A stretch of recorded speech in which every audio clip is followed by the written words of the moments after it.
Hey, Jerry here. Welcome to the video, ladies. And today we're going to talk about the second lesson about the Metabolism 101 series, differentiating exactly who has a problem with the metabolism, what to do in such case if you do have that problem, and specifically how to recognize, how to eat, how to exercise, how to move when indeed you're a person that has this sort of dysfunction. Now, last lesson we went into depth into understanding the difference between people that think that they have such a problem, and then they, of course, claim that there is some sort of genetic bad disposition, bad metabolism, bad traits, bad body types.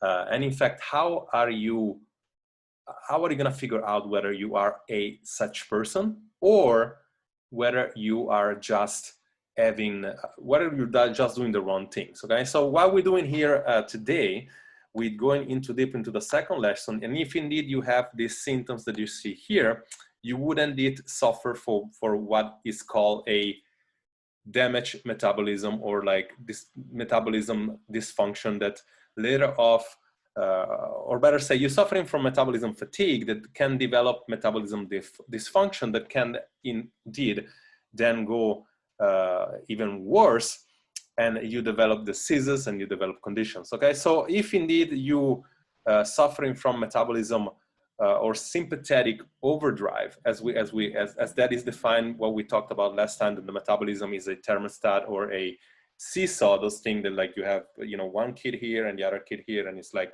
up and down, that most of you probably played when you were a kid. One side is the parasympathetic system, the other side is the sympathetic system, which parasympathetic system of your body means that everything is kind of like relaxing, it's the relaxing side, versus the sympathetic system, which is like the system that speeds everything up when somebody is dieting for a long time, when somebody is working out too much, when he's moving too much, when he's doing too much. When you're dieting, that you're creating this extreme deficit, like you're doing a keto or a paleo or something that creates this extreme calorie deficit by cutting off food or food groups, you're basically going into sympathetic overdrive, which is basically, it's like saying you're driving a fast car and you're driving that car too hard for too long, and then you start seeing things such as even though like you feel like you're doing the right things. And again, let's differentiate the people that feel like they're doing the right thing. It's different to say I'm eating 1,200 calories and realistically you're eating 2,000, you're not factoring out the oil in the salad and stuff like that. But if indeed you're working out too much, 5 times a week, let's say, you're doing a lot of steps, you're eating very little, and you've been overweight forever and you're not able to see any difference, even though when you're doing the right things, chances are you are again, you're ruining your metabolism, you're damaging, you're fatiguing your metabolism. And most people say, oh, you know, this is my genetics. I have a ruined metabolism. What do I do now? Like, probably it's just my genetics. Should I just accept that I'm going to be overweight, right? And again, you would see it in all the symptoms. You would see body weight staying up or going up. Even people that eat less, they claiming to have body weight that is going up. Eat-weight ratio, which is like mostly like the stubborn fat around your belly or around your hips in ladies. Cholesterol, LDL going up, total cholesterol going up, triglyceride, you don't sleep well, you have very low energy, you have things such as, let's just close that off, and like you have things such as sometimes, and let's see if I can show the other one now, there you go.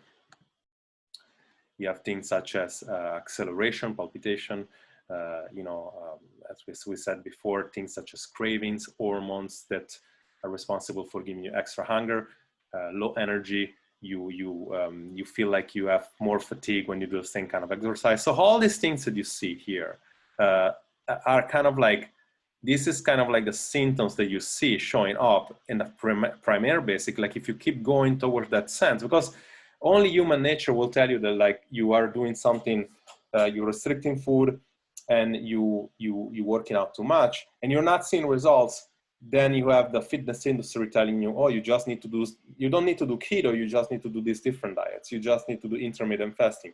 Oh, it doesn't work intermittent fasting for me. Oh, it's because you need to go vegan, right? It's like they keep telling you something that is gonna exacerbate all these extra symptoms that you already have, and instead you're not understanding what to do, okay? So if this reflects you, like if this reflects what your reality look like, chances are you might be in that sympathetic state, overdriven sympathetic state, and you need to do something to fix it. Okay, so what do you do instead?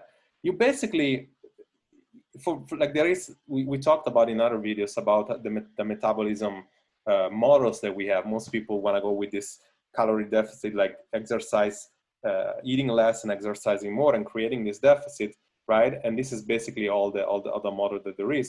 But then there is another model. It's like, you know, eating more and exercising less. In fact, when somebody's in this state for a while and he goes to vacation or he relaxes for a while, there is almost like this break of the plateau that you have in your metabolism, right? But there is also like this deficit that you can be like an athlete and you go up, and it's like you eat more and you're exercising more and you're still creating a deficit, or you eat less and you're exercising less, right? And you still create a deficit. So when you have this metabolic fatigue state, you really should go to the model that says you eat less and you're doing a lot less. And how does that work? It doesn't mean like, you know, you're not eating or you're hardly eating and you're not moving at all. It means that instead of doing, say, 15,000, 10,000 steps, you might just go ahead and do 2,000, 3,000, 5,000 steps.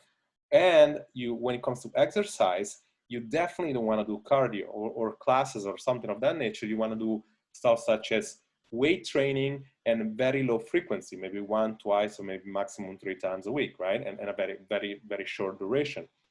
You also want to include things such as yoga. You want to include practices such as low stress practices. So if you're working out 5 times a week, you probably do want to like reduce that to maybe like 2 times, or maybe even like try to take it off completely for a week. For years, when I coach people, you know, we just simply have them stop working out for a week or 2, and magically 20 pounds or like 10 kilos went, like half of them being water, half of them being like some sort of like fat that was like, you want to like, it sounds weird to say this way, but it's like, and again, it's not the worst science would use, but it's basically saying, you know, whatever blockage you have in your metabolism, which include a lot of water retention and a lot of fat and some muscle, you know, you lose it, right? And again, we don't want to necessarily look for the weight you lose. We want to see the better body composition you build. So there should be an assessment. You know, in my program, we always have an assessment step, and then we do, let's say, weight loss for a while, and then we actually have the first balance in metabolism, weight loss, and then basically optimization and reassessment and maintenance. But there is always this assessment to make sure that the weight you're losing is realistically you're losing mostly fat, because if you're losing weight and you're losing muscle, then that would be a problem. So how do you do that? How do you fix that if you are in overdriven sympathetic system metabolism? It's very simple. What you do in this case, you just starting working out less, more relaxing practices, and when it comes to eating less, lower frequency of eating, you know, maybe three times per day, and obviously more of a less carbohydrates approach, meaning like it could be one, and again, there is no such way, such saying like, okay, just eat this way, just eat. Like, I could give you samples if you go into this group. You could see sample of recipes and everything, but it's really about taking most of the food that you're eating in a day, a very reduced amount of carbohydrates, including fruit and starches though, but higher in vegetable and higher in protein, and very little healthy fats, but like mostly, you know, minimizing, like there is always this tapering of carbohydrates, like your body is gonna think in days and in weeks. So if you by day, you have, let's say 300 gram of carb that you usually eat. If you do that, like if you put that to 150, you can split it out how you want. You're a person that needs carbohydrates at night because you need to sleep better. Your hormones are not gonna do anything about it. Like you can do that. You're a person that needs it in the morning because like you need to function better. You just do that. You split it out evenly. Like you can do a bunch of things that you want, but definitely less frequency and more of a higher vegetable, higher fruit, and higher protein sort of diet. So this is when you eat less and exercising less. So if you like this video, obviously give a like, comment, ask question, do whatever you need to do. If you feel like, you know, if this is compelling to you, this is something that like reflects your reality, just comment below chat. I'm gonna reach out to you and we'll jump in a quick chat to see, you know, if there is a way that I can help somehow, because I know it's frustrating when you don't know what a problem that you're having right now, and you feel like your metabolism is the limitation. And realistically speaking, it might be, but there is always a way out. This is the biggest misconception into the weight loss industry today. They feel like if you have a metabolic issue, you cannot fix it. You can always fix it. There is genetic limitation, but the most chances are what the problem you're experiencing right now is not due to genetic. Jerry here, talk to you soon. See you in the next video.